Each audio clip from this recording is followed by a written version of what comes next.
What if I told you that the greatest period of wealth accumulation for the working class wasn't the 1950s in America, and it wasn't the Industrial Revolution? It was in the middle of the deadliest pandemic in human history. In 1347, a ship arrived in Sicily carrying a passenger that would kill half of Europe.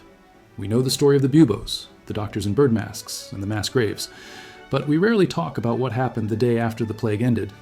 When the smoke cleared, the survivors looked around and realized something incredible. The game had changed. The lords were still rich, but they had a problem. Their fields were overgrown, and there was nobody left to harvest them. For the first time in history, the peasant had leverage. This is the story of how the Black Death broke the chains of feudalism and taught us the most brutal lesson in economics. You are only valuable when you are scarce. To understand the economics of 1350, you have to look at the supply chain of 1340. Before the plague, Europe was overpopulated, labor was cheap.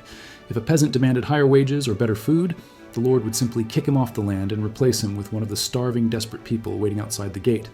The peasant was a commodity with an infinite supply, therefore his value was zero. Then, Yersinia pestis arrived. In just a few years, it wiped out between 30% and 60% of the population. Entire villages were silenced. When the pandemic finally burned out, the supply of labor had crashed. But the demand for labor, the need to harvest wheat, shear sheep, and bake bread, remained exactly the same. Basic economics kicked in. When supply drops and demand stays static, prices skyrocket. And in this case, the price was the wages of the common man. The lord could no longer dictate terms. If he didn't pay up, the peasant would simply walk to the next town, where a desperate rival lord was waiting with a better offer. Historians often call the period immediately following the Black Death the golden age of the English peasantry. It sounds contradictory, but the data backs it up. Real wages doubled. For the first time, a laborer could earn enough in a few days to feed his family for a week. The diet changed. Before the plague, peasants ate bread and pottage, or grain soup. After the plague, they were eating meat, dairy, and drinking good ale. They also started dressing better. They had disposable income. They weren't just surviving anymore. They were participating in the economy. This terrified the elites. The distinction between the classes was blurring. The lords looked at the peasants wearing nice wool and eating roast beef and thought, this is against the natural order. This was the first time history showed us a crucial truth. The wealth gap closes when labor becomes powerful. And labor only becomes powerful when it realizes it is essential. The ruling class did not take this lying down. They did exactly what modern corporations and governments do when wages get too high. They tried to rig the market. In England, King Edward III passed a law in 1351 called the Statute of Laborers. This was essentially a maximum wage law.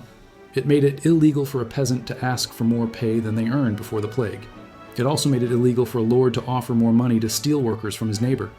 They even tried to ban peasants from wearing expensive clothes or eating fancy food. It was a desperate attempt by the state to force the economic genie back into the bottle. They wanted the free market to work when it benefited them, high rent, but they wanted to ban the free market when it benefited the poor, high wages. But here is the lesson. Market forces are stronger than laws. The law failed. Lords were so desperate for workers that they ignored the king and paid the higher wages under the table, disguising the extra money as bonuses or extra food. The economic reality, scarcity, crushed the political reality, feudal law. This economic pressure is what ultimately killed serfdom in Western Europe. It wasn't a war or a speech that freed the serfs, it was the math. The system of serfdom relied on the idea that the peasant was tied to the land. But after the plague, the opportunity cost of staying on the farm was too high.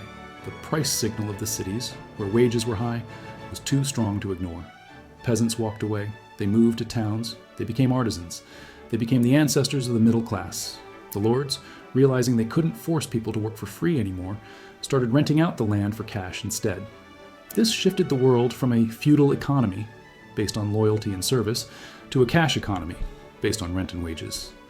The Black Death was a horror show of human suffering, but it was the catalyst that destroyed the old world and built the foundation for the modern labor market. We saw a mini version of this recently. Think back to 2021, right after the lockdowns.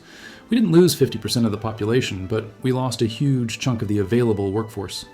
People retired early, people stayed home, and immigration slowed down. Suddenly, help wanted signs were everywhere. What happened? Wages at the bottom shot up. Fast food workers were being offered signing bonuses. The lords of the corporate world complained that nobody wants to work anymore. They tried to suppress it, but they couldn't fight the supply shock. The lesson remains the same in 2024 as it was in 1350. If you are easily replaceable, you are poor. If you are scarce, you are rich. The Black Death teaches us a dark but necessary lesson about value. The system is designed to pay you as little as possible.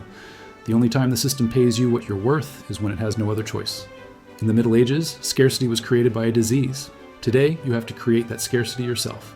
You cannot rely on a plague to give you a raise. You have to build a skill set, a business, or an asset portfolio that is rare. If you are doing what everyone else is doing, you are a pre-plague peasant, abundant and cheap. If you can do what others can't, you are a post-plague survivor, scarce and expensive. If you want to understand how the history of money impacts your wallet today, hit that subscribe button. Comment below. Do you think we're living in a time where labor is scarce, or are we back to being serfs? Let me know.